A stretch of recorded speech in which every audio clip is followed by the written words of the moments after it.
Dolly Parton did not storm off the view the way people storm off things when the storming is the performance of the storming, when the leaving is the theatrical gesture of someone who has decided that the leaving is the statement and who delivers the statement with the full and practiced force of someone who has been building toward the leaving since before the leaving began.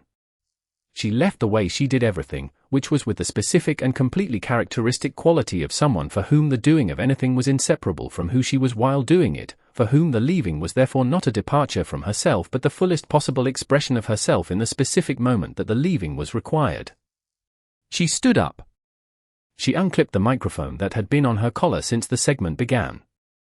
She placed it on the desk with the care of someone who understood that the placing of it was itself a communication and who wanted the communication to be received clearly. She looked at Joy Behar for one moment, one specific and long and completely still moment in which the look said everything that the words had not said and that the words were not going to say, because the look was more complete than any words available and more honest and more final. And then she smiled. The specific smile that was her smile, the one that had been on her face in some form for 60 years of public life, the one that people who had been watching her for 60 years had learned to read in its various forms, and that this specific form of it, worn in this specific moment after everything that had preceded this specific moment, was not the warm and generous smile that was the smile most people knew, but the smile that contained the warm and generous smile and also something else underneath it. Something that was equally hers and equally real, and that was the specific and settled quality of someone who had decided something and who was at peace with the decision. She smiled. She stood. She left. And the studio audience, which had been sitting in the specific and slightly suspended state of people who understood that something was happening that they had not been prepared for and that required from them a quality of attention that was different from the quality of attention that morning television usually required, the studio audience gasped. Not the performed gasp of people responding to a cue. The actual gasp of people whose bodies had responded to something before their minds had caught up with what their bodies were responding to. The gasp of people who had just witnessed something real. Joy Behar sat at the table where she had been sitting for 30 years. 30 years of that table. 30 years of the specific and accumulating experience of being the person at that table who said the thing that the other people at the table were thinking, but that the other people at the table had determined required more courage or more comfort with consequence than they currently had available. She had been that person for 30 years, and the 30 years had made her more rather than less certain that being that person was the right thing to be, had produced in her through the specific and educational mechanism of 30 years of consequence the settled and unshakable knowledge that the consequences were survivable and that the thing worth saying was always worth the surviving of the consequences of saying it. She said the things she said because she believed they needed to be said and because she had the specific and durable quality of someone who was not going to stop believing that they needed to be said simply because the saying of them was uncomfortable for everyone in the room, including herself. She was not apologizing. She had never apologized for the saying of the things that needed to be said. And on this morning she had said something that she believed needed to be said, and the person she had said it to had left the table and the studio audience had gasped, and she was sitting in the specific and completely honest quality of someone who was in the aftermath of something and who was not going to perform the aftermath differently from how the aftermath actually felt. Which was complicated in the specific way that things are complicated when you have done the honest thing and the honest thing has produced a consequence that is larger than the comfortable version of the honest thing would have produced. The morning had started the way mornings on that show started. The warmth and the professional ease and the specific quality of people who had been doing this long enough that the arriving at the table and the beginning of the conversation had the practiced smoothness of the well-rehearsed thing while also retaining the quality of the genuine thing, which was the quality that distinguished the show from the shows that only had one of those qualities rather than both. Dolly Parton had walked onto the set with the energy that she always walked onto sets with, which was the energy of someone who had been walking onto stages and sets and into rooms full of people for 60 years and who had not lost through the 60 years of doing it the specific and genuine pleasure of being in a room full of people who were glad to see her. Who found in the gladness of the people around her the specific and renewable source of the energy that the walking onto the stages and sets and into the rooms required. The audience was glad to see her. The table was glad to see her. Even Joy Behar was glad to see her in the specific way that Joy Behar was glad to see anyone, which was the way of someone who was genuinely interested in the people she talked to and who found in Dolly Parton a person who was genuinely interesting rather than simply a person who was famous. She sat down. The conversation started. Everything was warm and easy and exactly what it was supposed to be. Joy asked about the music first. She always asked about the music first with musicians because the music was the ground on which everything else stood, and because starting from the ground was the honest way to start, the way that said I am interested in the actual thing rather than in the thing around the actual thing. Dolly talked about the music in the way she talked about everything, with the complete and unguarded quality of someone for whom the thing she was talking about was genuinely the most interesting thing in the room, regardless of whether the room agreed with the assessment, who brought to the talking about the music the same full and warm engagement that she brought to everything, because the full and warm engagement was not something she calibrated to the importance of the subject but simply the quality of her attention in whatever it was directed at. She was interesting. She was funny. She was exactly the version of herself that the audience had been coming to for 60 years, which was the version that was simply herself, the version that had never required the supplementation of a persona constructed over the self or the management of a public image built around the self, because the self was already the thing, was already the most interesting and most appealing and most genuinely warm thing available, and the 60 years of presenting the self to the world had confirmed this with the specific and undeniable consistency of 60 years of evidence. The conversation moved through the usual territories. The career and the philanthropy and the specific and remarkable quality of someone who had built something extraordinary from almost nothing and who had then done with the extraordinary thing something that most people who built extraordinary things from almost nothing did not do, which was to be consistently and genuinely generous with it, to use the extraordinary thing not as the evidence of their own extraordinary quality but as the resource for the specific and practical improvement of the lives of people who had not had access to the things that the extraordinary thing made possible. She talked about the literacy program. She talked about it with the specific and earnest quality of someone for whom the program was not the brand extension or the public relations strategy but the actual thing that mattered most, the thing that she had built because she believed in it and that she maintained because she believed in it and that she talked about because the talking about it was the honest expression of the belief rather than the management of the public image. The table received this. The audience received this.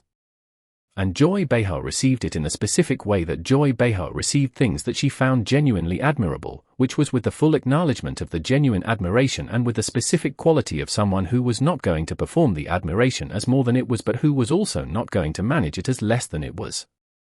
And then Joy asked the question that was not the question about the music or the charity or the career or any of the other questions that the conversation had produced on its way to this question. She asked the question that she had been building toward since the conversation began, the question that the conversation had been the path to rather than the destination of. She asked it in the transition between the safe and comfortable territory of the established things and the less safe and less comfortable territory of the thing that Joy Behar wanted to actually talk about, which was the territory of the image and what the image was and what the image was doing and whether the image was the same as the person or whether there was something more complicated underneath the image that the image was the surface of. The transition was smooth in the way that Joy Behar's transitions were always smooth, because the smoothness was not the absence of the move but the specific quality of the move being made by someone who had been making moves in conversations for 30 years and who had refined the specific move of the transition from the comfortable to the less comfortable into the smoothest available version of itself through 30 years of making it. She asked the question. The room felt the question arrive in the specific way that rooms feel questions arrive when the questions are arriving from a direction that the conversation had not been going until the question took it there. Dolly heard the question.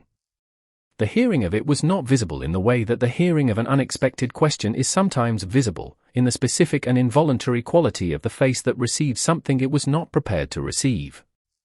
She was prepared for the question in the sense that she was prepared for everything, in the sense that 60 years of being asked things about the image and about the performance and about the relationship between the image and the person had given her a thorough and complete familiarity with this territory and with the various forms in which the question about this territory arrived. She heard it and she knew what it was and she received it with the specific and settled quality of someone who had received this thing many times and who knew what receiving it required, which was the honest answer, the answer that was not the managed version of her position or the version calibrated for the audience or the version that acknowledged the political dimensions of the question and adjusted accordingly to minimize the friction. She gave the honest answer. She said what was true. She said it with warmth and with the specific and completely genuine quality of someone for whom the truth was not something that required courage to say, because the truth was simply what was there and the saying of it was simply the saying of what was there, not an act of bravery but an act of being herself. Joy received the answer. She received it in the way that Joy received answers that were better than the question deserved, with the specific and slightly recalibrating quality of someone who had asked a question expecting one kind of answer and had received a different kind, and who was now processing the received answer against the expected answer and finding in the difference between them something that required adjustment. But Joy was not done. Joy was never done when the first answer was better than expected. Better than expected was not the same as complete, and Joy Behar was interested in complete, and complete required the follow-up. She said the thing that was the final insult. Not in the way that the word insult usually implies, not with the hostile and deliberate quality of someone who has decided to wound and who is choosing the instrument of the wounding carefully for maximum effect. In the way that Joy Behar's most cutting observations were always cutting, which was the way of someone who was saying what they saw clearly and directly and without the diplomatic softening that would have made the saying of it easier for everyone in the room, including herself. She said it about the image. About the specific and very deliberate quality of the construction of the image over 60 years. About the specific and very particular relationship between the person and the persona that 60 years of the persona had produced. She said it with the warmth that was always present in Joy Behar's sharpest observations, because the warmth was genuinely there and did not disappear when the sharpness arrived, because both of those things were real and both of them were joy. She said it, and the thing she said was the thing that was too much. Not because it was wrong. That is the specific and uncomfortable quality of the thing that is too much when it is Joy Behar saying it, which is that it is usually not wrong, that the thing that is too much is almost always the thing that is true, in the specific and slightly unwelcome way that the truest observations are sometimes unwelcome. That arrives with the quality of the accurate thing said too directly at the moment when the directness exceeds what the context can hold without the thing that the directness produces, which was the thing that it produced in Dolly Parton in this specific moment after everything that had preceded this specific moment. The thing she said arrived in Dolly in the specific place where things arrive when they are the final thing in a sequence of things, and when the sequence has been building, and when the building has reached the point where the next thing is the thing that is too much. She heard it, and she knew that she had heard the final thing. And she knew what the final thing required. She stood up with the quality that distinguished her standing up from the theatrical standing up of someone who was making the standing up the statement. She stood up the way she stood up from chairs, the way she had stood up from countless chairs on countless stages and sets over 60 years, with the specific and unhurried quality of someone who was doing the next thing because it was the next thing and who did not require the next thing to be more than the next thing in order to do it. The unhurried quality was devastating. More devastating than the rushed and theatrical quality would have been. The rushed and theatrical quality would have been legible as the response to the thing, as the emotion produced by the thing finding its expression in the standing. The unhurried quality was something else. It was the quality of someone who had already been through the response to the thing and who was now on the other side of it, who had processed what needed to be processed and had arrived at the conclusion and was implementing the conclusion with the specific and complete calm of someone for whom the conclusion was not a decision made in the heat of the moment but a decision that had been arrived at through the thing being the thing and the conclusion being the only available conclusion. She unclipped the microphone. She placed it on the desk. The placing of it was the statement. Not a dramatic statement. A simple and complete and entirely legible statement. The statement of someone who was done with the specific thing that the microphone had been the technology of, the specific and live and recorded and broadcast conversation that had begun when the microphone was clipped on and that was now finished. The placing of it said this is finished. Not angrily. Not with the force of someone who was making the finishing feel like a punishment for the person who had produced the finishing. Simply the placing of it on the desk with the care of someone who was returning something that had been given to her and who was returning it with the specific respect of someone who understood what it was that they were returning. She placed it down. The sound it made was small. The studio heard it anyway. She looked at Joy Behar. The look was the thing that the audience would carry with them longest, the thing that people who were there on that morning would describe when they described the morning, the thing that the cameras caught and that the clip would return to in the ways that clips return to the things in them that are most worth returning to. The look was not hostile. It was not the look of someone who was angry or wounded or who was using the look to communicate the anger or the wound. It was the specific and completely direct look of someone who was looking at another person and seeing the other person clearly and wanting the other person to know they were being seen clearly, and who was communicating the seeing clearly through the looking rather than through anything that was said. She looked at Joy Behar, and Joy Behar was seen, and the being seen was in the look, and the look lasted long enough for the being seen to be complete before the look ended and the leaving began. And then she said the thing she said before she left.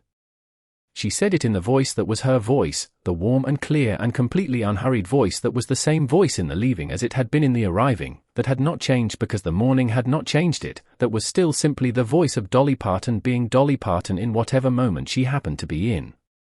She said she thought the world of Joy Behar. She said it sincerely. She meant it sincerely.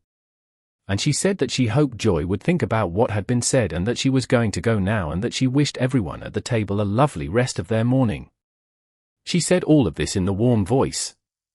And then she left. And the studio audience gasped. The gasp was the sound of the room receiving something it had not been prepared to receive in the specific and physical way that the body receives things before the mind has caught up with what the body is receiving. The gasp was real. Not the performed gasp of people who had been cued to gasp. The actual sound of air moving in the involuntary way that air moves when the body needs it to move, because the body has encountered something that the body needs to process, and that the processing of requires the specific physical response that the gasp is the sound of. The audience gasped. And in the gasping was the specific and completely honest quality of people who had witnessed something that they had not anticipated witnessing, and that had arrived at them with the full weight of the unanticipated real thing rather than the predictable weight of the thing that had been building toward the anticipated conclusion. Whoopi said something after the gasp. She said it in the tone that Whoopi used when the situation had produced something that required acknowledgement and management simultaneously, when the professional requirement of keeping the show moving forward and the human requirement of acknowledging the thing that had just happened in the room were both present and both needed to be served. She said something that did both of those things. Not perfectly. Not in the way that perfect management of the imperfectly manageable produces a result that feels both honest and professional.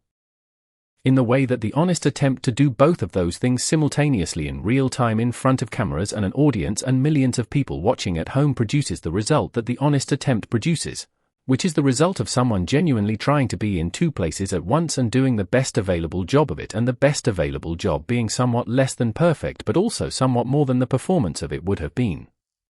She said something. The table received it. The show continued. Joy Behar sat at the table for the remainder of the segment. She sat in the specific quality of someone who had said the thing and who was now in the aftermath of the thing and who was not going to perform the aftermath as something other than what it was.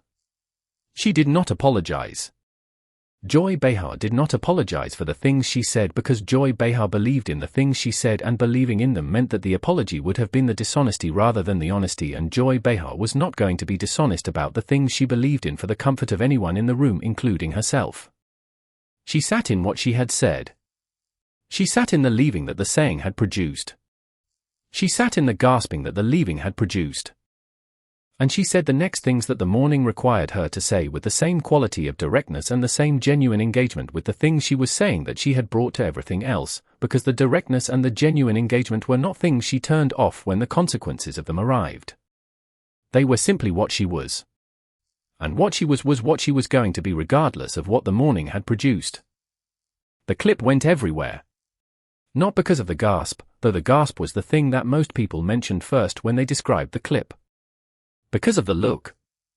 The specific and devastating and completely non-aggressive look that Dolly Parton had given Joy Behar in the moment before the leaving, the look that said everything and that said it without any of the tools that saying things usually requires, without words or volume or the theatrical force of the performed emotion. The look. The camera had caught it in the specific and faithful way that cameras catch everything they are pointed at, without the distortion of interpretation or the filtering of editorial judgment, simply the thing as it was.